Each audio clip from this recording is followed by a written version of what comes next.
Good morning, everyone, and welcome to this packed session. I am Salvatore Esposito, journalist and editorial director of blogfont.com.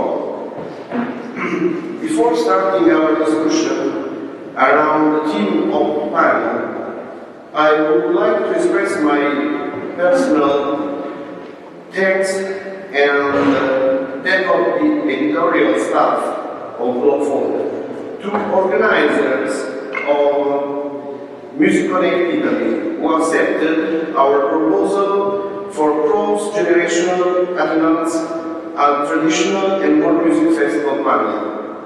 Over the years, following our nature and spirit of cultural agitators and service making, we organized various meetings inside panel and in deep study to be joined by debate professionals as artists and academics in the field of ethnomusicology, cultural anthropology, and popular music study. For example, a panel held during the first lockdown, post-emergency situation and future prospect for examining the living sign in folk music scene. More recently, our active participation in the study of study day, Tarantula Oasis, held in Lecce early in November, about the celebrated and controversial event, La Notte della Taranta. We are planning this session as an open conversation to share various viewpoints around the theme of the festival goers. A few but relevant topic questions will be discussed. I hope that this session will involve two additional speakers from the floor: promoter, festival director, media, and members. Also, further experience from the European Folk Network connecting projects and activity will be presented. Before moving on to the panel, let me spend a few words devoted to our online magazine, blogfont.com. This cultural initiative represents the competition of our intense publishing activity as online magazine. Initially originated as my personal blog, over 10 years we have become a highly respected by Italian music folk world scene, both industry, professional, music lover and researcher, with over 10,000 contacts by every month.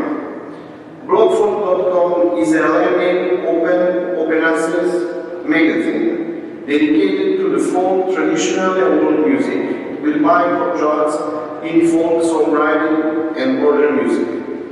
Our progress definition of world music includes traditional and contemporary folk and roots music from the whole planet, as well as cross-cultural and third-space fusion. Blogfont came out weekly, also in newsletter format, featuring records and books review in deep articles and ethnomusicological essay, interview and live and festival records. Editorial team members are supported by an editorial advisory panel and of well-known academics in ethnomusicology and cultural anthropology. I thank you for your attention, and I invite my friend and partner in crime, Ciro De Rosa, Blogfont Directors-in-Chief, to chair the panel. Thanks a lot.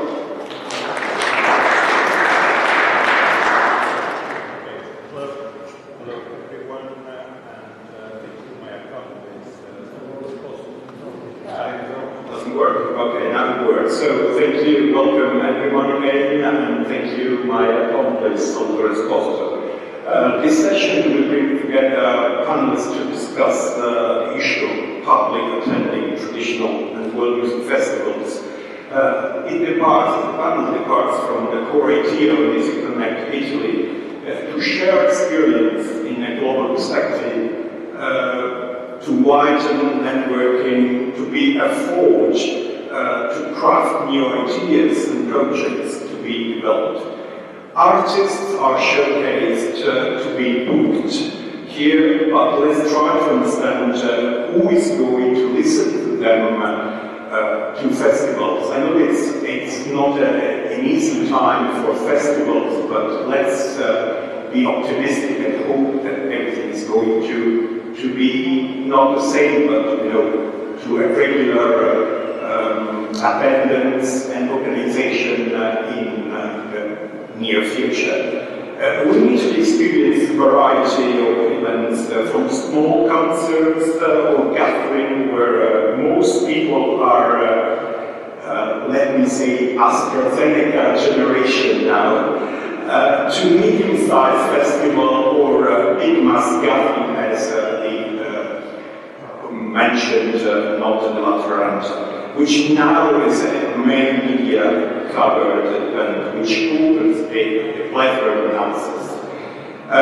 We have 4 main speakers involved. However, the panel is conceived, planned as an open conversation to share various viewpoints from you, from the floor, who are involved as artists, as organizations.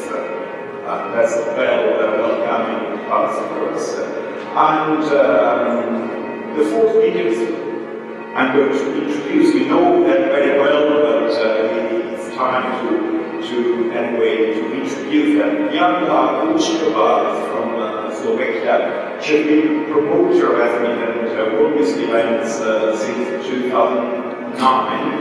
And she initiated World Music, whose objective is to integrate Slovak music in a global perspective, European and global perspective. And she's the director of the World Music Festival in Bratislava. Then to Pride is the director of Track Cymru, Wales National Development Agency for Welsh folk music. He works with the government, he's a regular attender at WOMEX and the other important affairs, such as Folk Alliance in the US and UK Council's Showcase, Scotland and English Folk Expo. As said, he's a Welsh government music stakeholder panelist. He's a musician too.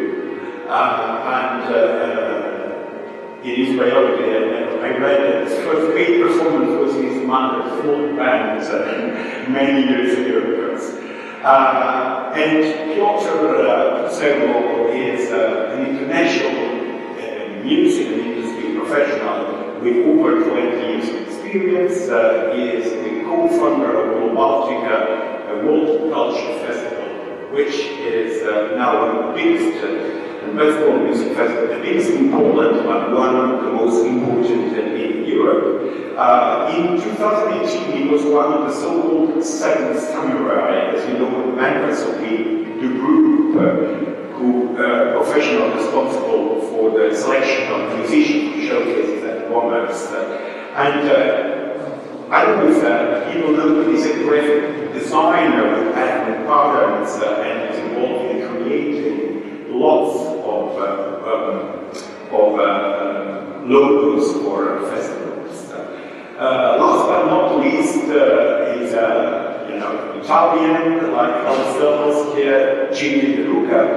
Gigi is a theatre director with long-standing experience of direction involved in the organization of lots of festivals and events which are related with linked music and tourism. And the most important event as an artistic director is Festival Ethnos. Now it's reached the 24th edition, and it's a very important festival which spread around some of the most beautiful villas mansions in the Vesuvian area. So, the idea today is discussing the, let's talk about from different perspectives, from different experience, what generations attend the festival who are involved, or from your experience, or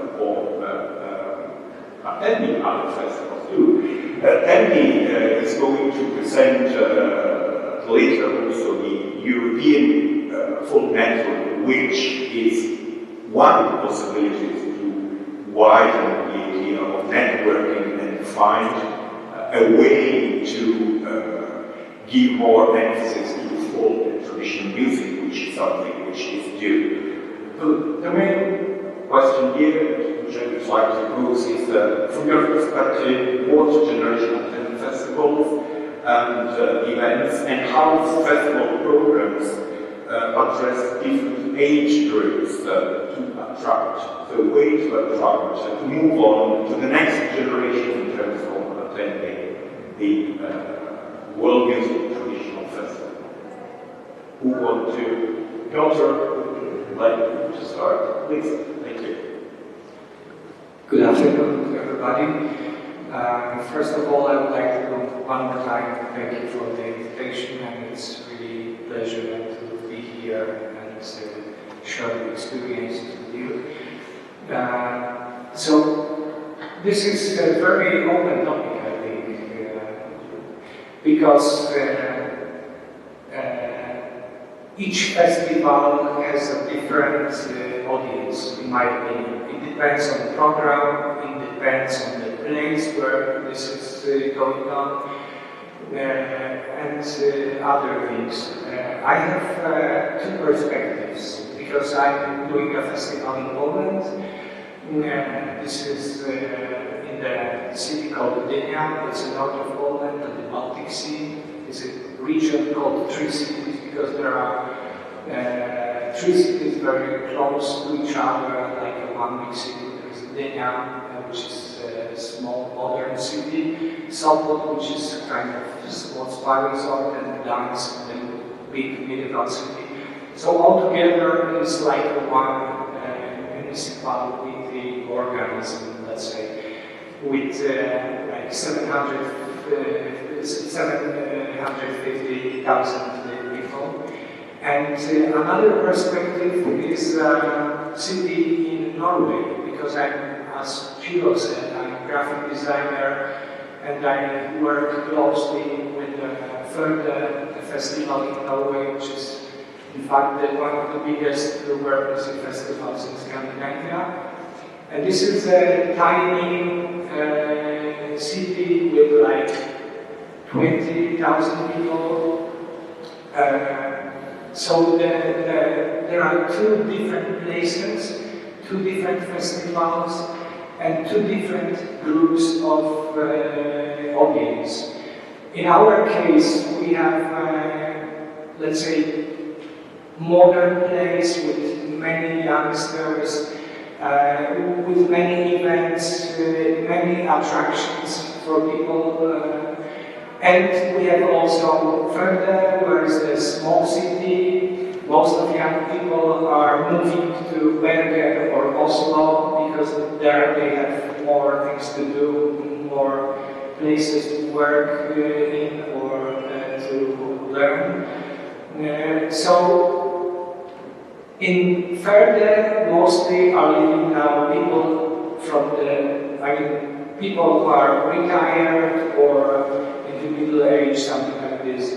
So these are totally different people, in fact, but we are trying to do the same, attract all of the inhabitants to be involved in the festival. So in our case, it's very difficult, because there is big competition. As I said, there are many festivals, many events. In Ferde, the festival is the most important event of the year. So everybody is waiting for this event, and they are trying to be involved. It's like a carnival for them. In our case, this is just one of few or even much more events during the year. So we have to use different tools to attract the people. In our case, when we started the festival 17 years ago, we already planned that it will be family-friendly festival. So we just from the beginning started to think about the program which will be attractive for young people, old people, for kids. And this is how we were trying to prepare the program, with several platforms attracted for different groups of people. At the same time, we thought that as Poland is not very multicultural country, we have to introduce education to our activity. So it takes time. It's impossible to educate people in 2 years. So we have to wait for results many years. And now, after 17 years, we see it, that it works. The people who were bringing their kids for the festival 17 years ago, they are, our regular participants, and the kids who were like 3 years old then, now they are, youngsters, and they are coming with their friends. And this is how we are trying to bring our audience to the festival. At the same time, because most of the people attending the festival has no idea about the artists we are bringing for the festivals. They are not coming for the names. They are coming for the experience, for the discoveries, to see something new, to discover new words. For them, it's like a musical travel around the world for a few days. But at the same time, attracting them with sometimes very exotic music, we are trying to teach them about their own tradition, to attract them with their own tradition also. This is the way we are trying to do. But it's not the only way how we can try to attract the people. I think my colleagues will have partly similar experiences, partly different, depending on the places and the programs. So in fact, it's very difficult, because if you are planning a musical program, you cannot do the program which will be addressed to each of the groups. You have to try to do the program which will be high quality, attractive, but it cannot be focused only on one group or address totally to different groups. You have to find a compromise, something which will be somehow attractive for all the groups, but at the same time, they have to have a chance to discover something new for themselves. It's like an education again. So this is how it works in our case, and we are trying to always prepare some activities for kids. We take care of kids very much, and we also cooperate very closely with the local, let's say, clubs of seniors to check what is attractive for them, what might be interesting for them. We are also trying to find issues which are important for them. So we are always trying to include it in our program. And we also inviting artists. We are always trying to find artists who has a story to tell.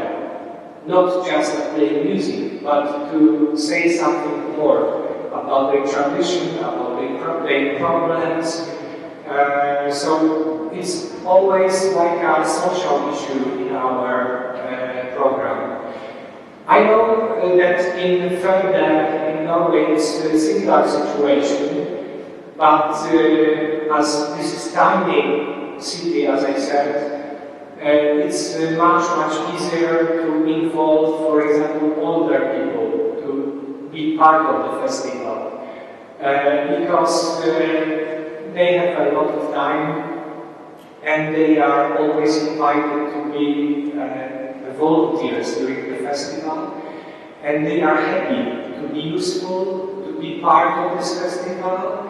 So they are usually doing some simple things, but they are happy to be important, let's say important. So they are helping with the design of the stage. They are, taking some flowers and other stuff. So that's very nice, and this is how they are trying to attract the people. So this is our way, and so far it works. And we see each year more and more people older, more people with small kids, which are coming for our festival, and this is how it works. Okay, thank you, Piotr. A round of praise is due. It's I big pressure out of my story. No, that's great. It gives ability to keywords like education, the idea of discovery, the idea of bringing artists who can tell a story and can interest a young generation, or they can teach, or in some way they can show the background where they come from. And this idea, I think, that can be very, very useful. Yeah, from your perspective, from a country which is, in the East, but it's in some way new to world music. I mean, and to create traditional music. So many of you know, but there's lots of interesting music from Slovenia to be discovered. When a chance a few years ago in Maranova to taste a little bit of some of the musicians and instrument makers and players. But there is more, so I invite you to check for Slovenian music. Now, from your perspective as director or slightly involved in other cultural events and activities, please. Okay, firstly, I would like to congratulate Fabio and Davide for the successful completion of Musiconnect Italy project. I'm very happy to be here, and I think it's an amazing event. I'm here to talk about World Music Festival Bratislava, which is happening in Slovakia, and I think it's one of the youngest festivals presently here, together with my colleagues. So we will have next year only the 8th edition. And when I founded this festival, so I had in my mind what kind of audience we want to attract. And it was not an easy task, I can admit now, because we wanted to achieve a festival which will be multi-genre, multi-ethnical. It could be like a world music feast for the wider audience, but for the professionals as well. So it was not a single goal, and I can admit now that it was a lot of work with marketing strategies for our festival. And in fact, I can admit that we are still in the process of attracting audience. So we need to upkeep the loyal ones, and we still are looking for the new visitors and spectators. So when we prepared the marketing strategy for our festival, I try to categorize what kind of groups we want to have as an audience in our festival. So, yes, one point of view was the multi-generational attitude when we were aware that we want young people at our festival, we want to involve middle-age category as well and elder audience too. So I think we achieved that, and partly it is because of the program we offered at our festival. Another group or categorization is according to preferred genre, because we try to show not only world music, classical music, but also some jazz project, ethno jazz mostly, but also crossovers. For example, folk music crossover with classical music or with electronics. So each of the interested spectator can find something in the program according to that. The next group which we have in mind is the group of the spectators according to their interest, because the main, of course, was the music for the people interested in music, but on the other hand, we also had some dance performances, dance workshops.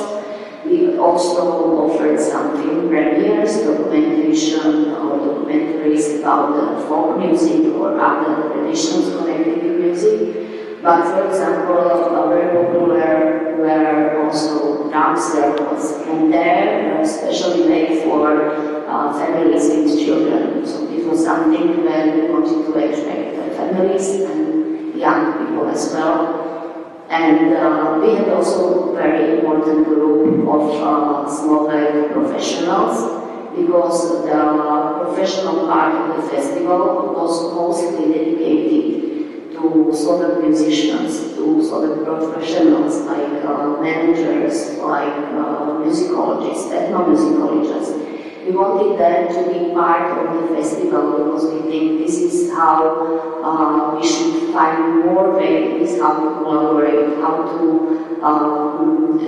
know more and present more about what is happening in Slovakia, and just about the collaboration and common networking. So this is also a very important part of the festival for us. And maybe another group we had in mind are the international professionals, because I think the best way how to present a special culture, and I'm speaking now about the Slovak music scene, which is still not so well known as other cultures in Europe. So the best way how to present it is bring international professionals to Slovakia, to let them see with their own eyes what is happening, to give them the information from the first hand, from the people who are really involved in the cultural scene in Slovakia. So this is the targeting group, which is also very important for us. So we have also, as a part of our program, events dedicated to the internationals. It is, of course, a showcase of the Slovak bands, but we offer also a showcase of the Central European music scene. It is a musical conference during our festival. It's a place to share information. We have each year special topics, special presentation about it could be folklore scene, it could be like special projects actual for that year. It could be presentation of the specific Slovak folk instruments. It could be partly something from the Slovak heritage, many things. So this is the way how we want to people for the international music scene to gain information about Slovakia. So there is also another group, I can mention them. It's very small, but it's also important for us. It is a group of expats living in Bratislava and Slovakia. It is a group of visitors from the neighboring country, because maybe you know Bratislava is very close to Czech Republic, Austria, Hungary. And we also focusing with our program of the minorities living in Slovakia. So I still see it's a lot of thinking behind making marketing strategies for our festival. And I think it's very important for the organizer to know your audience and to shape your marketing strategy like efficiently according to the groups you want to be involved and according to the targeted, rightly targeted promotion of your festival. So this is a thing we still thinking about, and we are trying our best to work with the audience in the best possible way. And when I'm talking about the program, I don't know if I have time, but I wrote a program for our festival. It's from 2018, and just pick up some program events. So we opened, for example, the festival with a music battle between bagpipers and drum circle. So it was open air, it was on the main square in the historic center of Slovakia, and it was very fun and enjoyed by the artists, but also by the visitors who were at that time and the main square. So this was the opening. And when I speak about the program for children, so we had a special stage dedicated to children, where it was, for example, the drum circle, which is very popular for the families with children, but we had also in collaboration with musical school, children folk ensemble Geruaka, which were performing in the main square on the main stage. So it was, I think, a big experience for them, and it was a very nice symbolic part of the program that we really want to attract young people and children at our festival. And what we did also was a special Shepherd's Games, which was games usually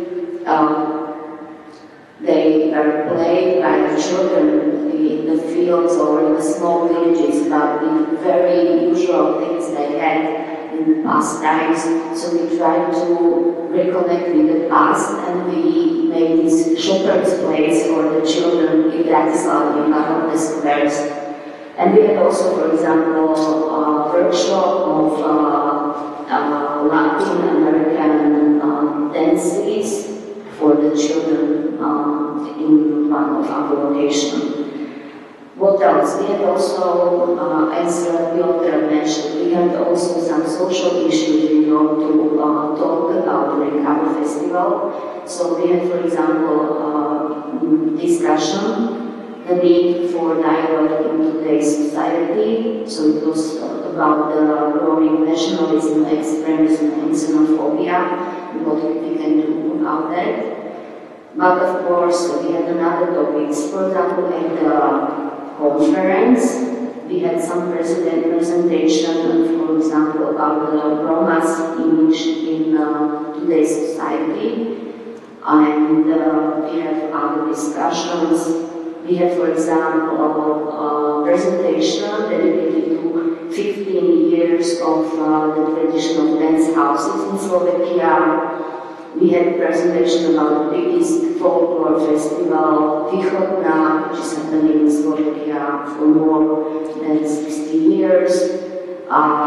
We had some special workshop for the international delegates, those musical delicacies from the Delgard and the Šumiak village, presented by the etnomusicologist Jana Ambrozová. So this is one part. We also invite international delegates to bring up some topics which might be interesting for the Slovak musicians and professionals. So we had kind of presentation about that, and of course we had some showcases of Slovak bands, and we had also a gala concert where we invited interesting musicians from all over the world. So each year we try to present really interesting programs and projects. And to be honest, this is some extra work for us, because to be honest, the world music scene, the international world music scene, is not very well known in Slovakia. So the extra work, it means that if we want to people attract for our events, we have to really do a promotion for these bands. We have to write articles, what kind of music the audience can expect. We have to gain as much as possible information about them. And we have to target our marketing very specifically, also according to the multi-generational aspect of the festival. What I would like to maybe mention, it's always good to have a feedback or some kind of response that who is really the people who are reacting for your advertising, for your promotion and marketing. And what we use is a very simple tool. It's accessible for everybody, and it's a tool we can use it on social media, especially it's in Facebook, where you can gain, where you can have a response for your advertisement through Facebook. And I have here some very interesting statistics, which are for free, and Facebook gives to you as a result of your ad when it's finished. So, for example, there we have some information that how to make our ad efficiently and how to make it change. If we see that the response was not as we expected, we still can change the next advertisement accordingly. So it's a very simple and very good tool we use it often. And sometimes it's surprising because when we expected this program, we think would be interesting for the middle age audience, because sometimes we're surprised that the best selections were from the age of 16 till 30. It was happening, for example, for the Indian concert. It's very specific music, not easy listening, but we were surprised when we saw in the statistics that the best response were between 18 and 21 years of age. And these statistics provided by Facebook give you also overview, not just about the age classification, but also about the gender. So this is what I can suggest, and we use this tool really regularly, and it's good to have it. So from my perspective, the audience is really important for us. And we have in mind when we prepare the program who we want to attract and with whom we want to work. And honestly, I'm very happy that at our festival there is a lot of young people. And we work with many groups. As I mentioned, families with children. I mentioned also the folklore ensembles and people involved in folklore music scene. So they are very attractive for us, and we are very happy if they join our events, and they are partly also our fans. So this is what we do, and I think that there is always a space to do better.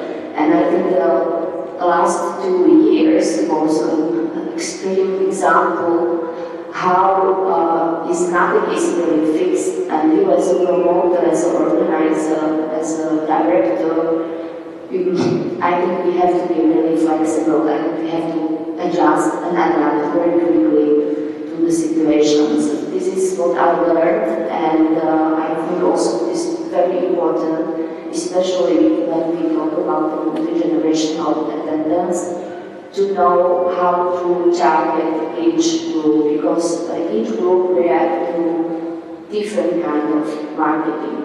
So this is what I learned, and I think it's very important. So this is my presentation. Thank you, Gabriela.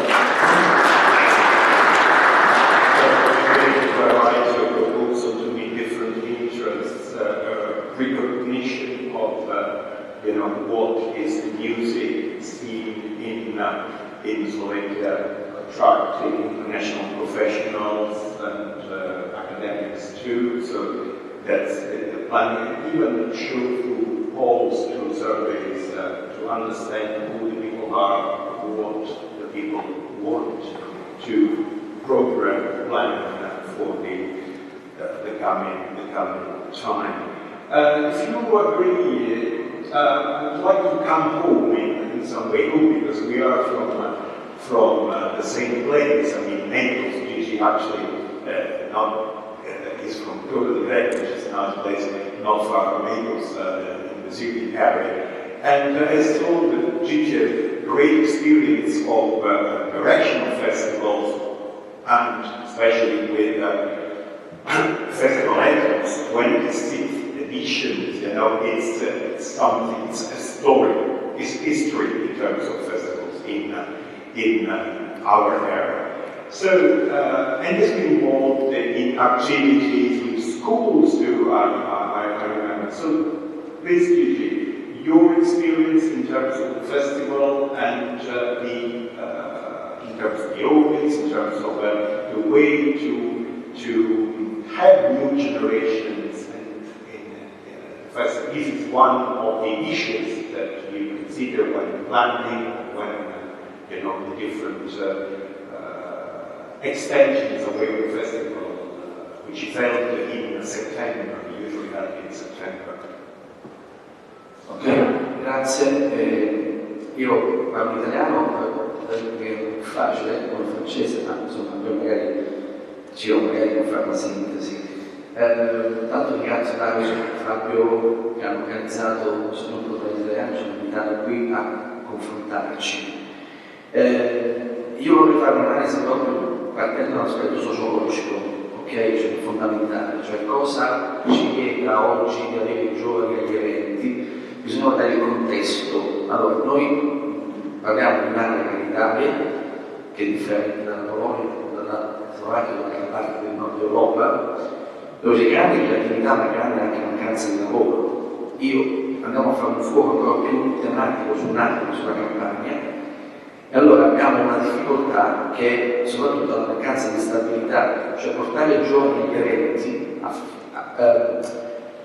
avvicinarli alle culture tradizionali di un mondo che non esiste più, immaginiamo anche questo, dove non c'è lavoro, non c'è stabilità, non c'è serenità, dove i ragazzi, tutti su Italia, giovani, devono cercare anche di occuparsi degli aspetti primari della vita, diventa un po' più complesso che in altre parti del mondo dove magari c'è una condizione socio-economica differente. Quindi il lavoro che noi facciamo come festival, ma io come operatore culturale da oltre 40 anni, ho iniziato i primi laboratori di teatro nelle scuole nel 1982, e la mia società al Bazar è stata aperta nel 1991, proprio una scuola di teatro. C'è stato un cambiamento, cioè il secondo aspetto della difficoltà che noi oggi abbiamo sono la mancanza dei modelli. Quando io mi sono avvicinato alla musica popolare, come tanti, verso la fine degli anni 70 in Italia c'è un grande movimento di recupero della musica popolare.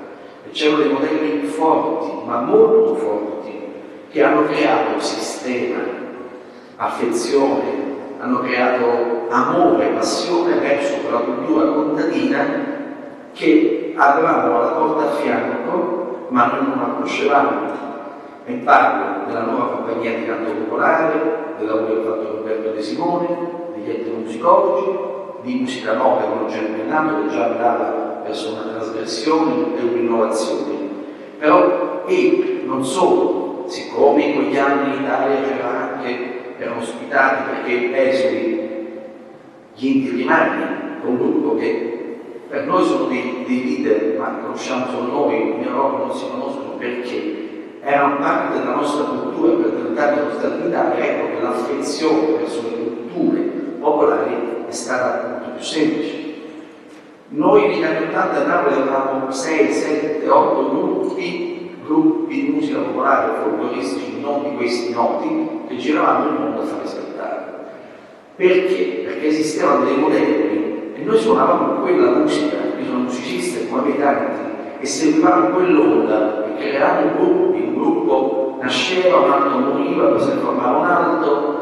Ecco che i giovani quindi avevano una strada non lavorativa, ma di intenti, di passioni, di interessi abbastanza più semplici, spianati. Oggi questi modelli non ci sono, per cui un giovane che deve legarsi alla musica popolare o alla musica etnica non trova un mondo più alle sue spalle che ormai è finito, perché la cultura contadina e quei portatori di quella cultura non ci sono più, per cui le feste popolari che ancora tentano di esistere sono ormai tutte imbastardite, contaminate, non trovi più quelle identità. E da una parte non è nato un nuovo mondo, non c'è, perché l'integrazione multietnica in Italia non è un paese insomma, in cui c'è stata un'integrazione da molti anni come in Francia, come magari in Canada o in altre parti del mondo, cioè ci stiamo trovando, per cui è finito un mondo ma non è ancora nato un altro mondo. Quindi ci troviamo in un limbo, diciamo, di una scarsa identità e di una mancanza di una nuova identità. Questo porta difficoltà affinché un giovane, un ragazzo, possa venire a un concerto di musica etnica o di musica popolare piuttosto che scegliere se andare in discoteca o andare a sentirsi un gruppo che esce dai talent. Altro problema. Le istituzioni italiane, i mass media non aiutano diciamo, il percorso di avvicinamento, poiché tutti i modelli che oggi vanno dai media sono dei talent scout che vanno verso il pop, verso una strada più semplice, verso la musica commerciale. È chiaro che tutti i ragazzini che sentono quella musica non verranno mai ai concerti che noi proponiamo. C'è un aspetto però positivo in tutto ciò, è che sono nate molte forme di avvicinamento dei giovani all'arte come i mestieri dello spettacolo. Cioè, diversamente da prima, dove non avevamo master o corsi universitari per giovani che volevano fare uffici stampa, di stampa, oppure organizzazione di eventi, comunicazione, quindi non specificatamente musicisti o attori, c'è un mondo che si muove perché vuole collaborare. No? Noi anche abbiamo collaborazioni con le università, sia con l'Università Federico II, sia con il Corso di Casa, con le istituzioni che si occupano in qualche modo di introdurre i giovani a un mondo lavorativo legato allo spettacolo. E quindi lavorano con il festival perché possano promuovere le azioni verso i giovani. Bisogna quindi fare una differenziazione a questo punto anche tra pubblico e addetti ai lavori. Cioè quando parliamo di giovani non dobbiamo solo parlare di pubblico, dobbiamo parlare anche di giovani che invece tendono a vivere questo mondo. Ecco, in questo caso noi abbiamo diciamo, un'esperienza più positiva, perché i giovani italiani che negli ultimi anni si sono presentati al nostro concorso, noi abbiamo un concorso che si chiama Etnos Generazione e che io ho aperto a 4 discipline piuttosto che solo alla musica, cioè oltre alla musica alla sezione del teatro, alla sezione del cinema e alla sezione della danza contemporanea, tutti col tema però che di recuperare le radici culturali popolari e creare un dialogo tra i linguaggi. E qui la proposta arriva a una massiccia di alta qualità, alta qualità. Noi con la Giulia, qui credo che qui sia anche Valerio Pessani, che è stato anche anche Davide, Giovanni, Insomma, abbiamo difficoltà a fare le selezioni e a decretare i vincitori, perché i giovani che oggi vanno sul palco, ma che non sono noti perché non trovano un mercato, sono di alta qualità. Qui magari questi giorni ne vedremo alcuni. Però è così anche nel teatro, nel cinema, nella danza, cioè tutte le arti in cui i giovani possono esprimere la loro identità culturale hanno una qualità di ricerca, di intenti. Questo però non forma pubblico. Se noi dobbiamo parlare invece di pubblico, allora il concetto è ben diverso, è ben più complesso, più ampio. Innanzitutto dobbiamo dire che non c'è un network di collegamento tra i vari livelli sociali, cioè noi lavoriamo come la Bazzara, come GTV per oltre 40 anni con le scuole, va bene? Come molti di noi fanno, attraverso finanziamenti pubblici, attraverso prima il PON, poi il POC, lavoriamo con le scuole, facciamo formazioni di teatro, facciamo master di musica, di danza, ma tutto questo mondo non riusciamo poi a portarlo nelle iniziative di festival, perché quel mondo, che è un mondo più delle famiglie, un mondo dei ragazzi delle scuole, si muove nel mondo della scuola. Cioè abbiamo un problema di cerchi chiusi. La scuola vive la scuola, il mondo del lavoro è il mondo del lavoro, la famiglia, e poi abbiamo delle opportunità, delle offerte che facciamo trasversali. Ma non riusciamo, perché manca un livello istituzionale tale, di riuscire a collegare il tutto. Ci stiamo provando, la difficoltà è, almeno nel nostro caso, nel nostro festival, per cui la riflessione che la faccio anche per il futuro, è che essendo un festival, io dico sempre a tutti coloro che mi hanno incontrato, un festival che nasce in uno dei posti più belli del mondo, ovvero l'area vesuviana attorno al Vesuvio e Napoli.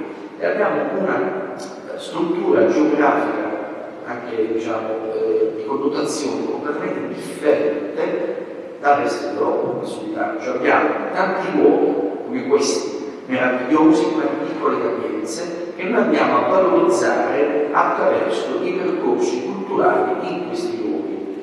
Perché questo? Perché i finanziamenti arrivano dal turismo e non dalla cultura. Noi viviamo un grande problema, che i grandi fondi non sono sulla cultura in Italia, ma sui temi del turismo. Per cui negli anni si è nata l'esigenza di valorizzare luoghi di bellezza turistica attraverso iniziative che sono state denominate attrattori turistici, che sono i festival. Per cui io sono felice e contento di aver fatto scoprire nuovi magnifici, ma questo ci porta a non poter creare quel villaggio, quel grande happening che si fa la mattina alla sera, che si fa in altre parti d'Europa, dove magari però non hanno i valori da portare alla luce, ma hanno, come dire, un'esigenza differente. Questo non ci permette di creare, diciamo, spesso la continuità in un luogo di laboratori, di incontri per le famiglie, eccetera, perché andiamo con un obiettivo differente da valorizzare e mettere alla luce su ogni singolo elemento. Poi concludo? Se vuoi. Sì, ok. Allora, detto ciò, vado a concludere dicendo che la strada è lunga ed ardua affinché i giovani possano sostituire il nostro attuale pubblico, che è da 25 anni in su. Per fare questo non basta un festival, non basta un'iniziativa, non basta lavorare nelle scuole, ma occorre un sistema che ancora manca, un sistema di collegamento attraverso tutti. Noi abbiamo vinto 2 bandi della SIAE, qui nel 2018 ci illumina, però sulla creatività giovanile, e abbiamo istituito quindi il progetto delle prossime generazioni e un altro festival fatto all'estero che era per l'internazionalizzazione, che si chiama Conferenza sonori. Però quell'anno dopo non ci hanno rifinanziato, quindi come dire c'è anche questo problema di dare continuità a quello che si fa in Italia, che spesso è un po' frammentario. Thank you, Gigi. Before letting Danny to speak. So Gigi started from a consideration of the context where the festival takes place, the lack of stability to take young people to festivals is more complex because it must be considered the socio-economic conditions in which they operate. He made reference to the past, when he started as a musician and as a drama director, and was helping drama schools in 1982 with the Almazara, which is the organization he chairs. And he said there were models in terms of music and musicians, especially in the South. There were models, and people, even young people, used to listen to that music from the peasant world, which was still alive. Now this world doesn't exist any longer in terms of peasant culture, and so there is a lack in some way of identity, of a limbo he referred in terms of identity, and this created a great difficulty to young people, but even to attract young people. Also, that's another aspect of this presentation, is the role of mass media institutions, who don't help at all music, which is either traditional music or world music. Of course, they had university cooperation. They try to be involved professionals in terms in the festival, in terms of looking at music as a job, in terms of young musicians to be involved in the festival. So not only stars, well-known stars, but young people. What's the way to do that? Is to create a contest, Etnos Generazioni, which is related to dance, cinema, music, of course, and theatre, so that young musicians can be involved. What is requested, although they work in schools, educating young children and still pupils at school, is the idea that this work in terms of education still lack of a networking system, and it's unfortunately not successful as it might be, because it's like a circle which are closed themselves.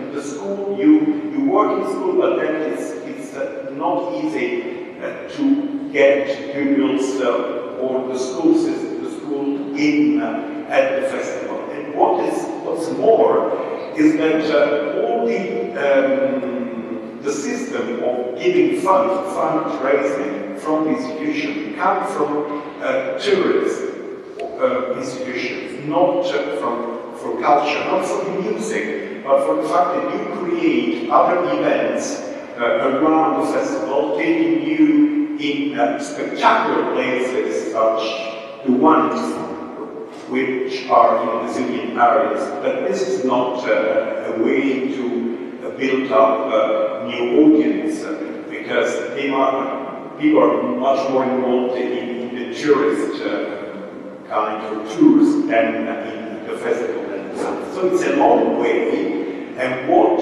is called here, this idea of networking again, this word is repeated because it's important. So it's a long way to have new audience to a festival, which, as we said, festivals are long-standing and they are part of the really important cultural and musical events of the region of Cameroon region. So I try to, I don't know if I'm able to, because they were, Gigi opened the way to larger and great discussions in terms of music, professional fundraising.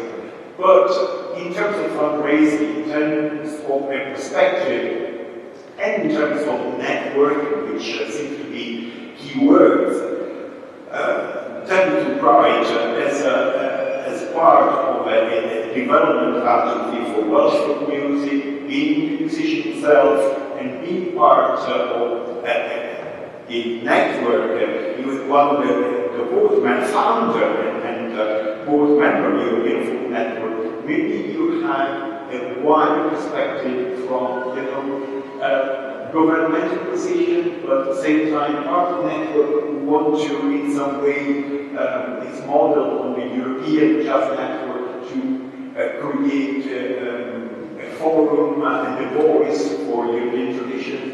And so you have, a wide perspective in terms of attendance of the festival, but at the same time be in mind and mastermind in terms of the problem we are, the issue we're discussing today. So please, we welcome you to say something about what we said so far. Thank you very much. That's an enormous series of about 17 questions. We're almost into one. I'll start by talking about my experience as a musician with 50 years of playing music. First of all, though, I'd like to apologise for the rest. It wasn't my fault. I did my first performance in my mother's band before Britain joined the European Union, and it looks like my most recent festival performance was just afterwards. And it's been a very traumatic journey. So I'd like to get that out of the way first. As a musician, I've also programmed some festivals. I also run a stage at a festival back in Wales. And what I can say about working across generations from the festivals that I work with is that there is a very common theme, and this has been expressed much more eloquently by the three experts on the stage that I'm surrounded by.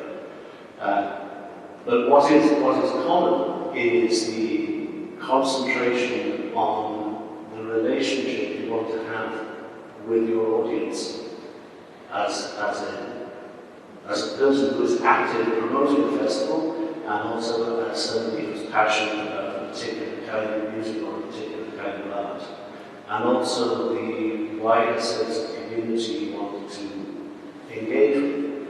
And what has happened was, when I was young, folk festivals were very strictly folk, very traditional, very one single theme. And if you had a conversation about traditional music, the first thing that we did would be to argue about what it isn't, and who can and cannot perform it, or appear on the stage, or why that person is doing it wrong. And I'm very grateful that those festivals all died, because what they were doing was serving the interests of the promoter and the festival organizer, and not the interests of the audience.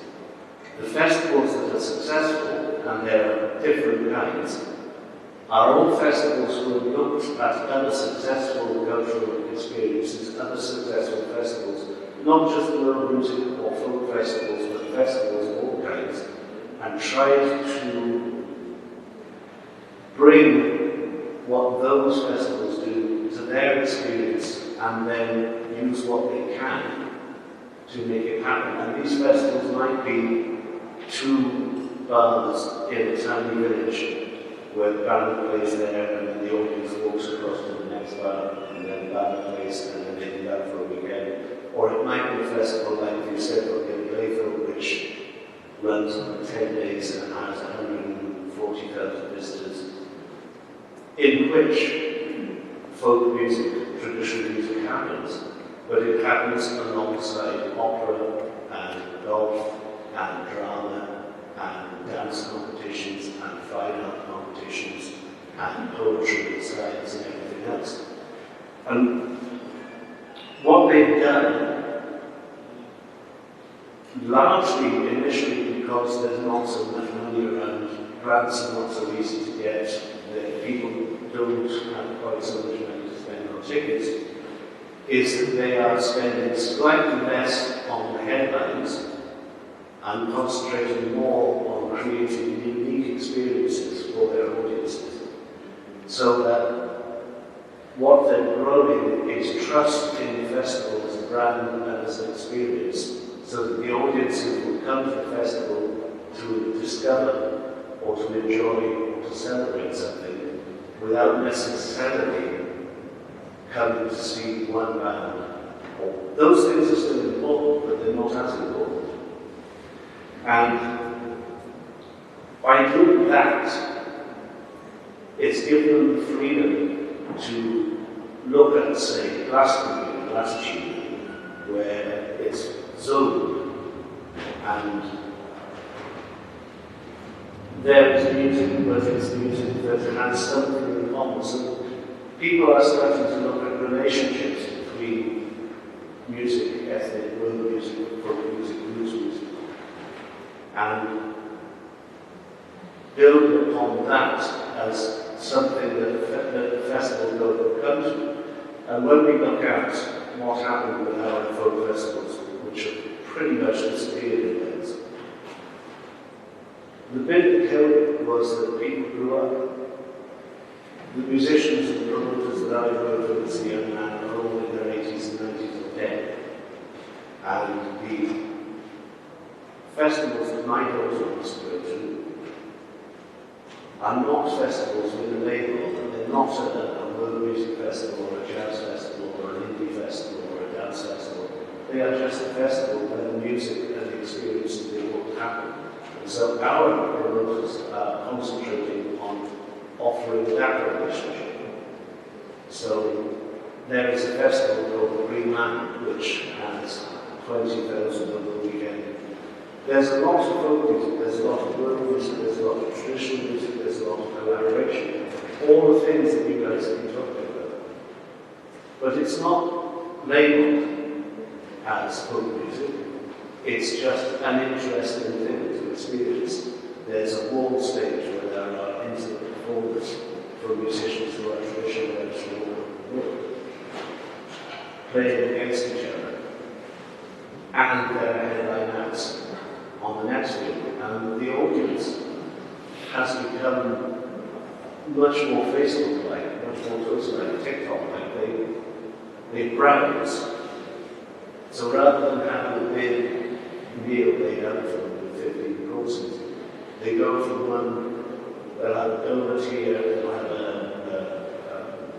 Vietnamese wrap there, they'll have some Chinese food here. And this is how people behave where I'm from with music. And so the festivals have recognised that and started to work very much like that. And when I talk to the organisers, they say,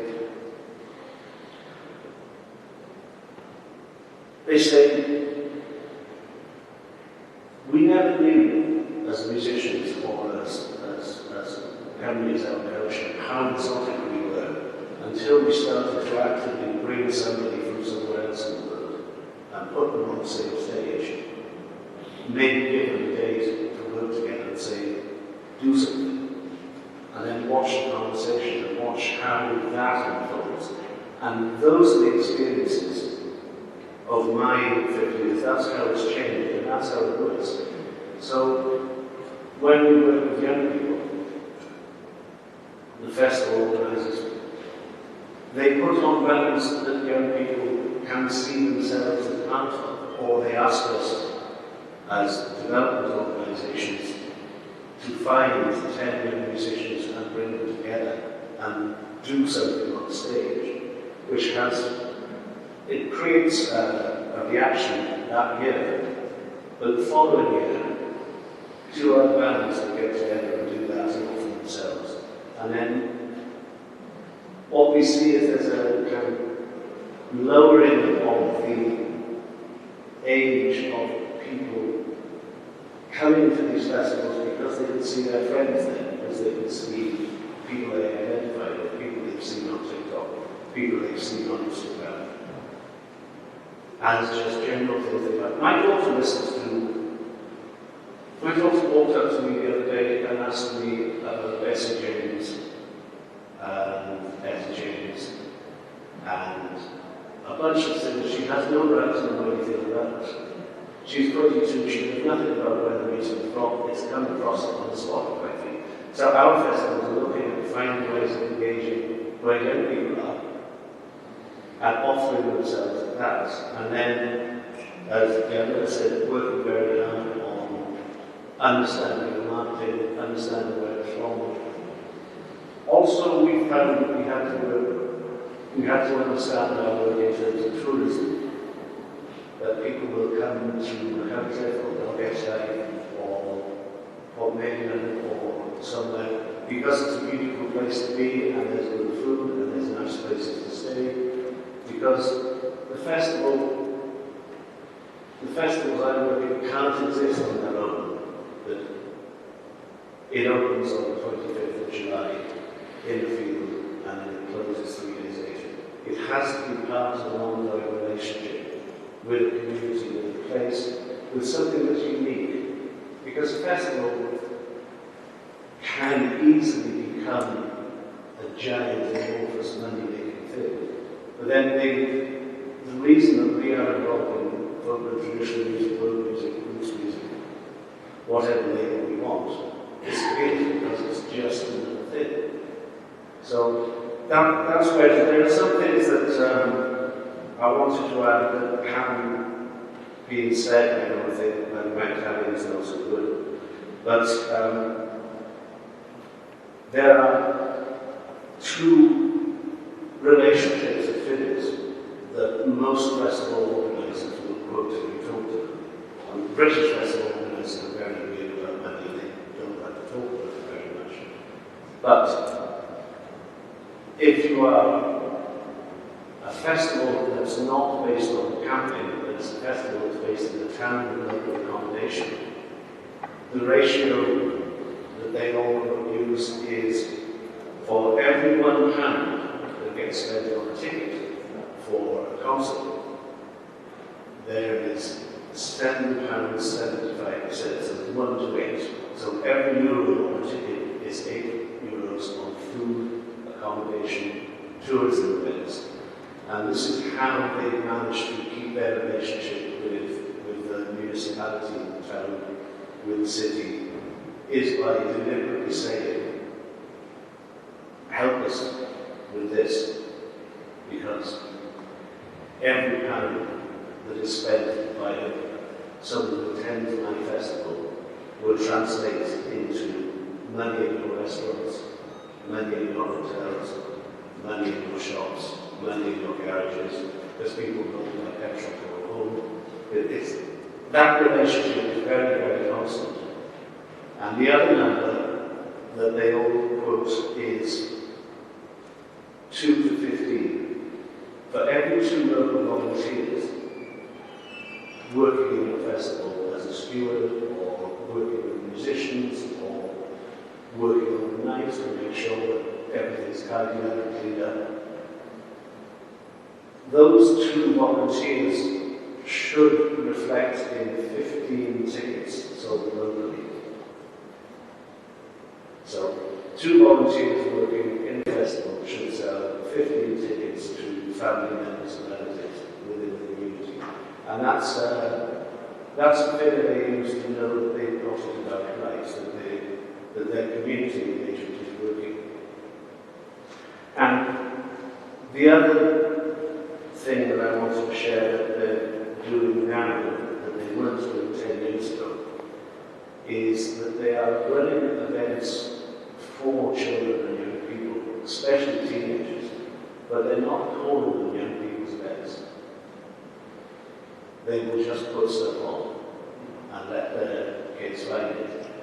And that works because the parents will buy a family ticket if they know it's something for their very young children to do and for their teenagers to do, plus they can go off and watch band. Those are the things that festivals that we do. And in my experience, those are the ones that are successful movements that we do. I'm not a wider expert in the wider greater European thing, although that is one of the reasons that myself and a number of other people founded the European Folk Network, because we saw that there's a network for jazz, there's a network for dance, there's a network for amateur singing, there's a network for visual arts, there's a network for everything. And we felt that we needed a voice where we could have these conversations that last more than a 40-minute panel at Wilmington or an hour here. So, my main reason for being here for the European Folk Network is not to give you a presentation and show you the website if you want, and it says everything about us. And my friend Eric has given me a very simple translation to understand PowerPoint slides, which I will make sure that we share with you, so they're half Italian, half English, so you can have a better view of it. My main reason here is to talk to you about why we do it, in hope that we will join us, because we have, in the last 4 years or so, we have 103 members so far. Some of them are individual musicians, some of them are national organisations like Found in France, which has tens of thousands of members, but only council can member, so they don't pay no membership. So, I don't know, I think I've got 6 of your questions. Where else? No, I think that's an important what you outlined in terms of the practical aspect, which is related to the impact on communities in terms of economy, in terms of relationship in the way it works, because it works differently from, for instance, plays in Italy, festival in Italy, this idea of, for instance, local volunteers who sell tickets. It depends on how festival. For example, the Italian festival are completely funded. They are free because they are funded. So it depends on the way the festival is managed, the way it's funded. The fact that you mentioned the European Folk Network is a way to, of course, there is no need to presentation because lots of you know, and of course, as Danny said, it's easy, accessible, but most important is it's a platform to discuss and to think of ideas more than, of course, the time we spend here.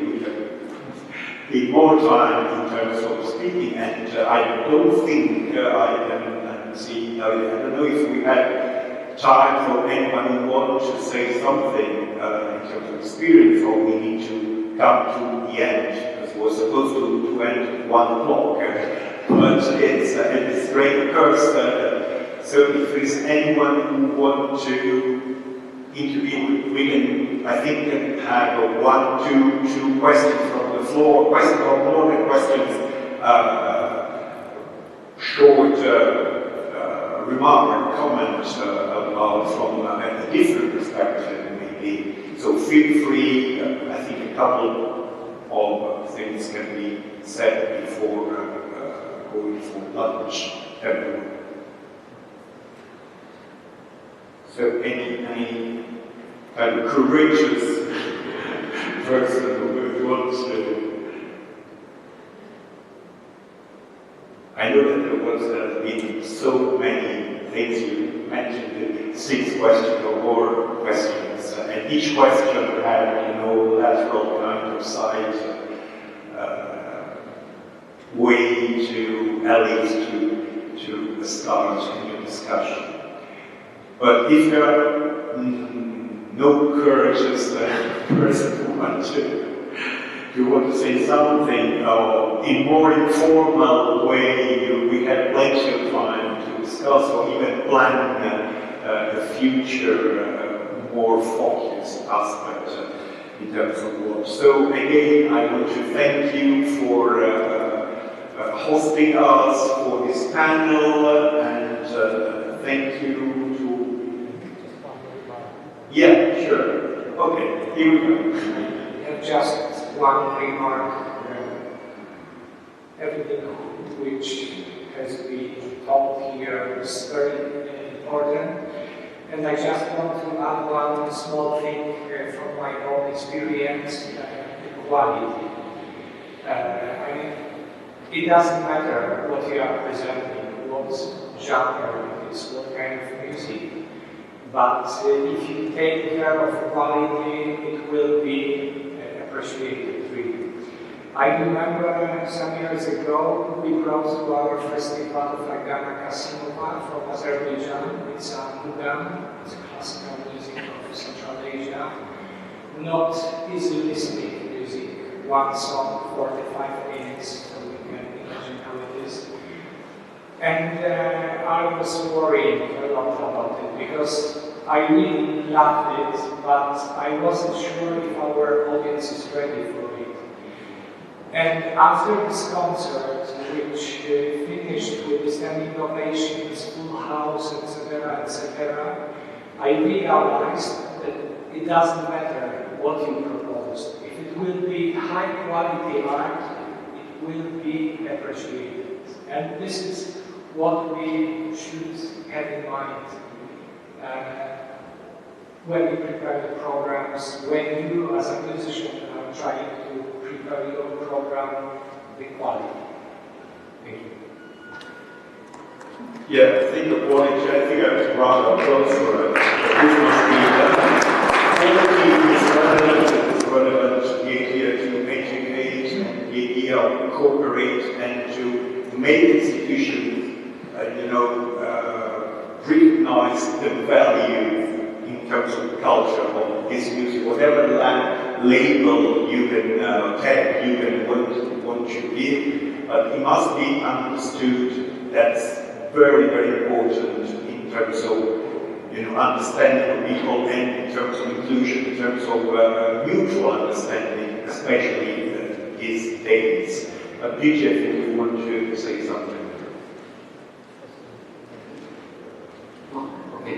No, io volevo solo aggiungere una cosa che mancava, che l'esperienza di massa a cui siamo stati abituati negli anni, siamo certi che produce un pubblico. Io ho tesi di dubbi su questo, cioè un pubblico deve essere formato, deve essere acculturato, deve essere educato.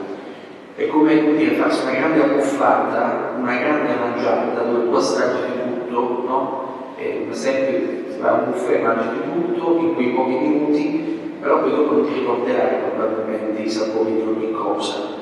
Allora, l'intento del mio festival con le scuole è educare, l'intento anche di alcune istituzioni di conservatori, anche in Italia, per cui ho molto l'esperienza, cioè è di aprire ai giovani anche la forma dello studio classico, della musica popolare, e un po' iniziamo a farlo in Italia. Allora io credo che la cosa principale, quello che ha fatto sì che io dopo 40 anni sia ancora direttore di questo festival, che si tiene per la 27ª edizione, dopo 40 anni, insomma, sono legato alla musica popolare, perché io sono appassionato alla musica popolare piccolo, sono musicista, sono nato, sono cresciuto in quell'ambito, non sono stato un fruitore spontaneo, vuol dire, di un fast food, ok? Come può essere un momento festivaliero di 1 o 2 giorni in cui vado più per divertirmi. E poi c'è un altro aspetto che volevo solo dire, che io sono, e questa è una visione molto soggettiva, però permettetemi, sono affinché la musica si ascolti e non si danzi, cioè, ovvero non solo danzarla.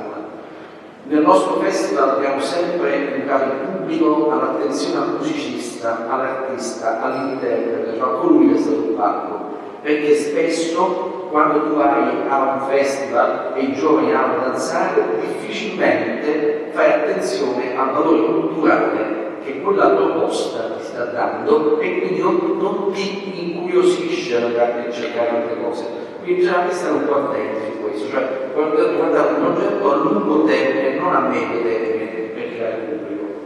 Yeah, in some way Gigi emphasized both quality and education as a key words in terms of educating people when you choose an artist, to listen to the artist, to try to understand, and in some way coming to what Piotr had said in terms of the quality. It's not just consuming music for dancing for one day, so that's what has always been his idea as a festival director.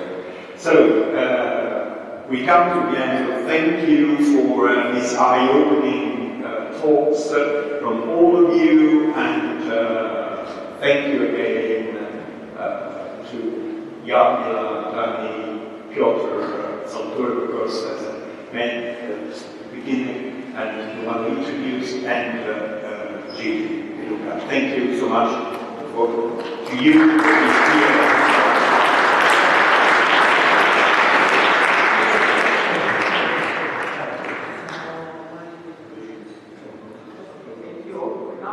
Thank you. partners.